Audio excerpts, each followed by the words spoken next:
C++ program which will help me for the conversion of infix expression to postfix expression. Recursion in the sense a function which calls again and again by itself until you satisfy some condition.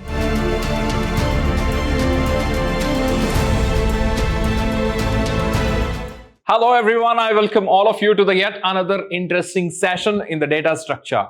My dear students, yes, this is one more session on stack.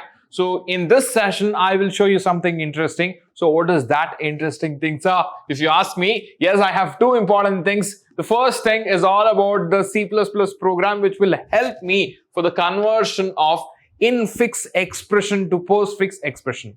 Yes, we have discussed that problem in the last session. So please don't miss that. Go back and check. That's going to be the very, very important topic. So you can expect that for 7 to 8 marks. And also you can expect this program also for 7 marks, or you can also expect it for 8 marks. So along with that, I will discuss one more topic today in this session. That's going to be on recursive functions. So without wasting much of your time, let me get into the session. So guys, I have a program. So in this program, let me trace it line by line. So guys, that's what I'm trying to do. So I want all of you to follow this line by line. So try to understand the flow of the execution of this program.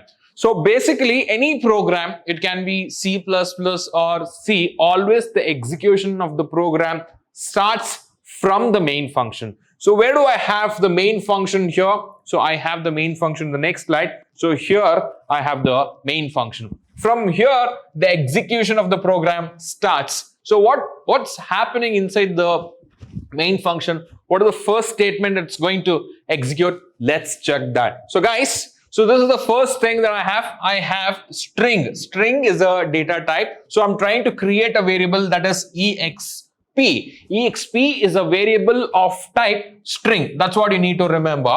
So in this, I'm storing this expression. That's what you need to remember. So this is the infix expression, which I'm going to convert this into postfix expression with the help of this program. That's what the idea behind this concept. All right, so fine. Then after that, so hope you understood this line. So hope you don't have any doubts in this line. I have string. So string is a data type. So exp is a variable of type string, and I'm storing this data. So which is in the infix form. All right. So then after that, so I have a function call. So how do you call it as function call? How did you got to know it's a function call? So observe here, I have a name. Whenever you come across this kind of parenthesis, okay, whatever you have here behind that, so you should treat it as a function.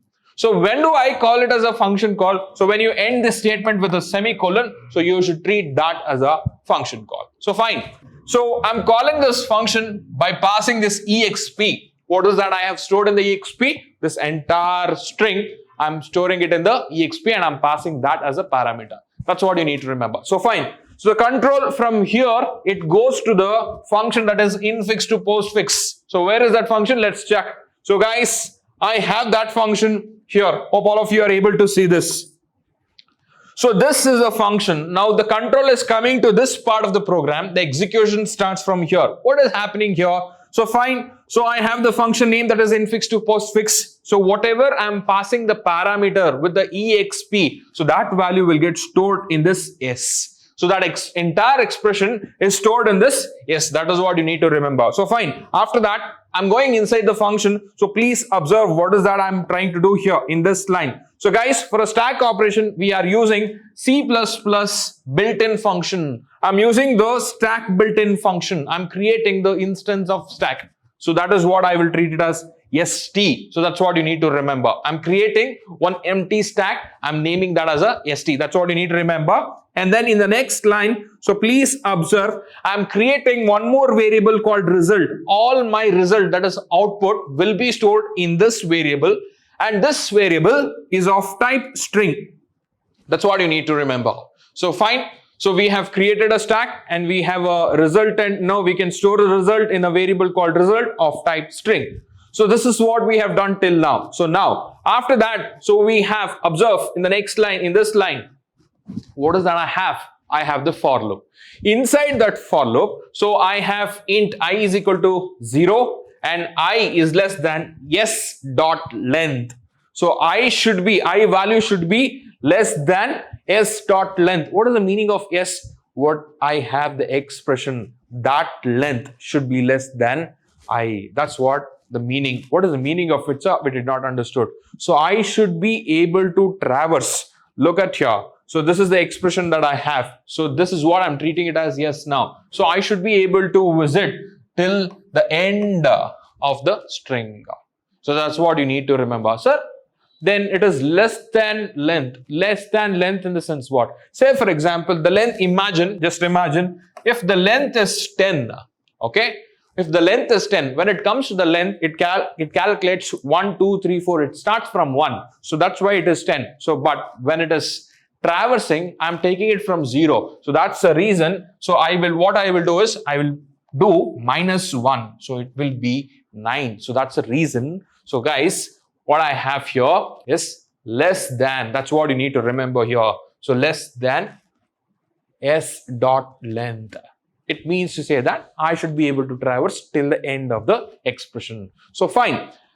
Every time after each and every character, so it should get incremented. That's the meaning here. So fine. Let's check what happens inside the for loop. So guys, inside the for loop, s of I, I'm storing it in the C. Observe here, s of I in the sense. So yes, in the sense I have that expression. Okay, so I in the sense what? Imagine what is the I value? I value is 0. So 0 in the sense first character, whatever I have. Just imagine what? Let me just imagine I have A. So that's the first character that I have. So s of I value is 0. So that is first character. I'm storing that first character in the C in the first iteration. So like that, I will be storing all the characters one by one in each and every iteration. So fine, I have the first character. After that, what, sir? Observe here. So I have commented here, if the scanned character is an operand, add it to output string. So observe, whatever the value that I have taken, so if that is an operand, I will directly push it to the result. That's what you need to remember. So fine, how do I do that? So for that, I have a code here. Please observe. If C in the sense what? C is a variable which holds my character. So fine. So I'm just checking whether the C is a small letter alphabet or C is a capital letter alphabet or C is a numeric, that is from 0 to 9. I'm just checking if a C value, whatever I have, whether it belongs to alphabets or number is what I'm checking. If that is true, then I will store that in the result. That's what you need to remember here. Whatever you have in the C, I will just push it to the result. So result in the sense what? Output is what I'm assuming right now. All right, that's what you need to remember. Suppose if not, okay, so C is not belongs to alphabets or numbers, then I have one more if else condition. So I have one more if else condition in that. So what is that I'm trying to check? Suppose C is equal to open brackets. Observe here. If the C is equal to open bracket, so guys, what happens here? What is that I have discussed in the previous session? So please recollect. So observe, guys, what happens if it is open bracket, then push it to the stack. And push it to the stack. That's what you need to remember. So fine. Suppose even if it is not open bracket, I will check for one more condition. What is that? Suppose if the C is closed bracket, what should I do? So listen to me carefully. If the scanned character is closed bracket, pop and output the string from the stack until you find the open bracket. So what happens? Imagine, so if it is a closing bracket, so in the stack, so you will have the bracket like this. Okay, suppose if you have the bracket like this, whatever the operators that you have, so you will pop all the things to the output and until you get the open bracket. So that is what we are trying to do here. All right, that's what we are trying to do here. So please understand. So whatever I have on the stack of top, so I will push it to the output. Okay, I will pop it. So that's what we are trying to do in this function. So then after that, guys, what exactly that we have here? So else, it is not that particular condition. Okay, so I don't have the character, I don't have the open brackets, I don't have the closing bracket. Then what next? So then I have the next condition. So my character, whatever I have the value in the C, so it should be operator. When it is operator, what should I do? So that is a case that I have to check now. So that is in the else part. Let's check what should I do in the else part. So guys, observe here. In the else part, so I have a while loop. So inside that while loop, if I want to go inside the while loop, I have to satisfy this condition. So what is that? So observe here. ST in the sense you all know that is a stack. I'm just checking for a condition. So st.empty is the stack empty. Along with that, I'm checking one more thing. So PREC. What is this PREC? You have open parenthesis.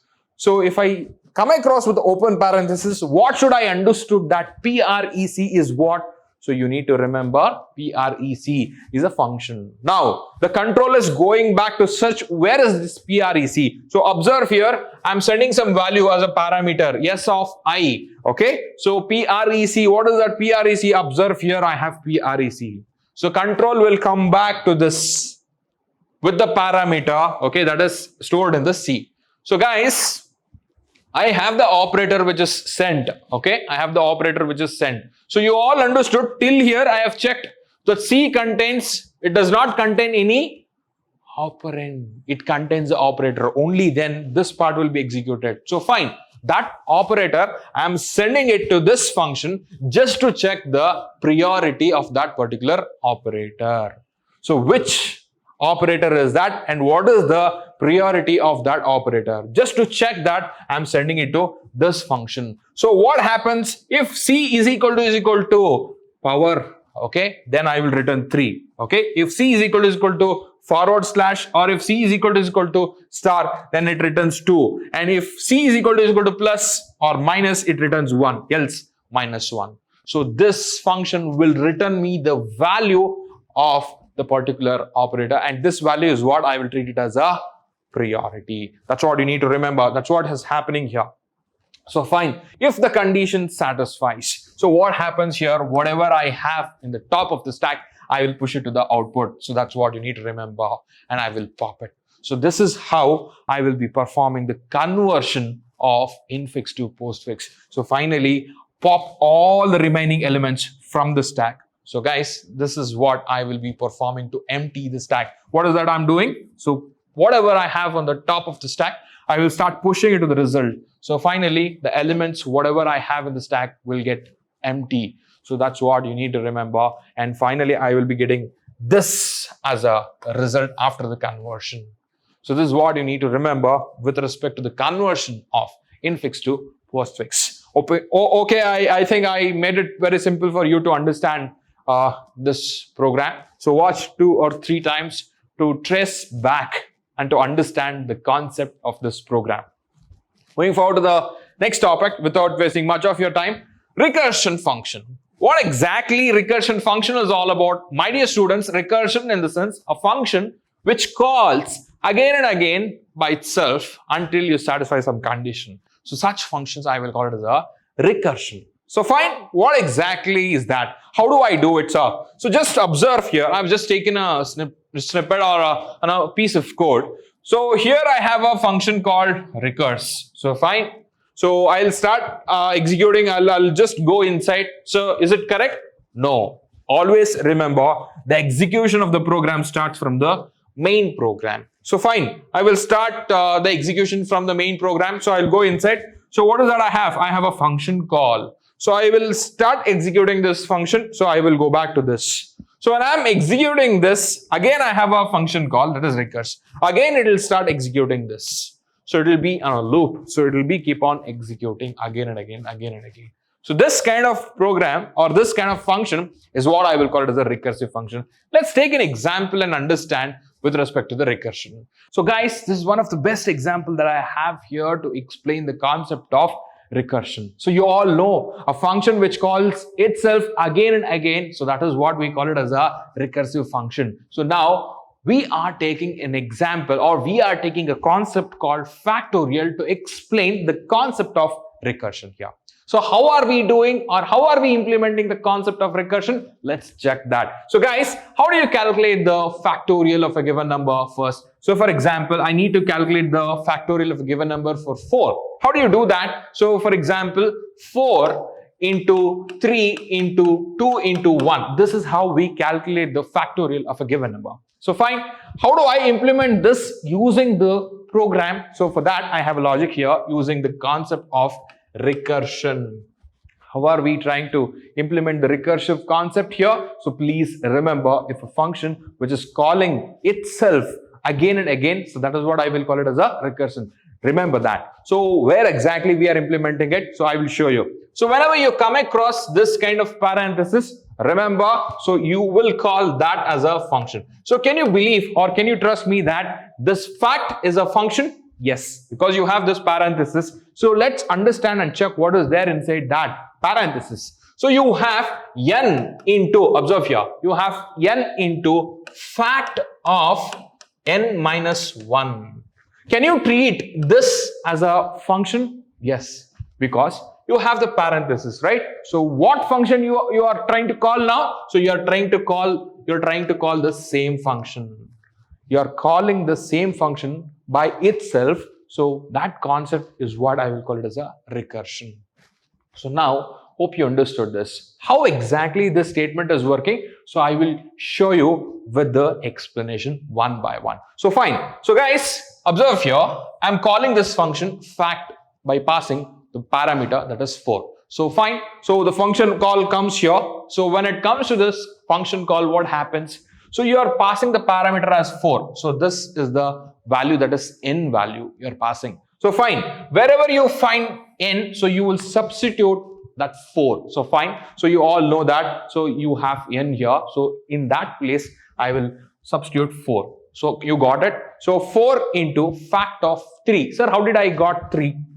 Observe here. So because you have n minus 1. What is the n value? N value is 4. So n minus 1. 4 minus 1 is 3. So you know the value of 4. So you need to perform the multiplication. So with respect to fact of 3. But there is a problem. Do you know the value for a fact of 3? No, I don't know. I need to calculate the value for this part. So what should I do? I need to call this function once again. So fact of 3, what you did here, I have to do it again here. So for that, if I call fact of 3, so what is the meaning of 3? So you are passing the 3 as n value. So fine, what happens here? I have explained it here. See, observe here.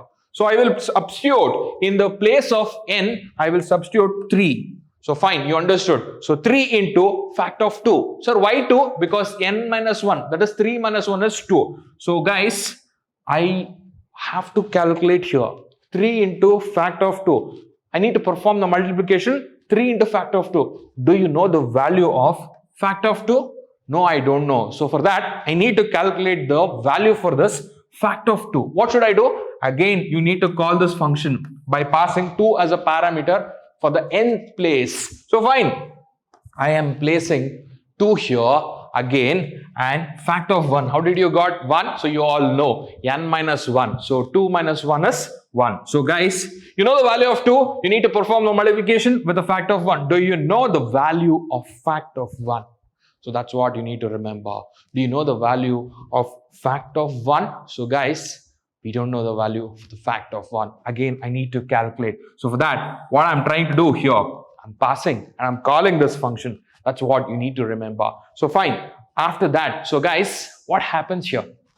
I will place the parameter, what I'm passing here, that is 1 in the place of n. So 1 into fact of 0. 1 into fact of 0 is 0. So I will keep 1. So I got the value for this. I got the value for this. So now I have 1 into 2 into 3 into 4. That's what I need to perform, right? So whatever the value that I have got here, I will pass it to this. So after performing this calculation, I will pass it to this. After performing this calculation, I will pass it to this. So finally, I will calculate the factorial of a given number like this. This is how the recursive function is working. So this is what you need to remember with respect to the recursion. So this is what we have written. It's a simple program. So you have the header files and then you have the variables, that is num and factorial. So guys, observe here what happens. I'm asking the user to enter any number, and then I'm storing that in the variable, that is num. So fine, then after that, so observe here, factorial is equal to fact of num. So fact of num, in the sense I should define a function, right? So fact. So fine, where is that fact? So observe here, I have the fact here. So observe here, I have a fact here, and I should have the parameter. So what is that parameter? So you understood that there, you need to calculate the factorial for 4. So here, to which number you need to calculate the factorial? That parameter you are sending it here. So fine, so you are calling the function here directly. From here, the control comes to here. Then after that, if n is equal to 0, you will not calculate the factorial at all, because so you will not be able to calculate the number for 0. So you cannot, if you multiply anything with the number 0, obviously it should be 0. That's the reason I'm just returning 1. Okay, so then if it is not 0, then I will start calculating using this formula, which I have already traced. Okay, again and again, the same function will be called until you get the result. That's what you need to remember. So fine, with this, I think I have come to an end of this session. Hope you have understood the concept of factorial, that is recursion, and how program to calculate the infix to postfix expression. So by this, I have come to an end. Thank you very much. Happy learning.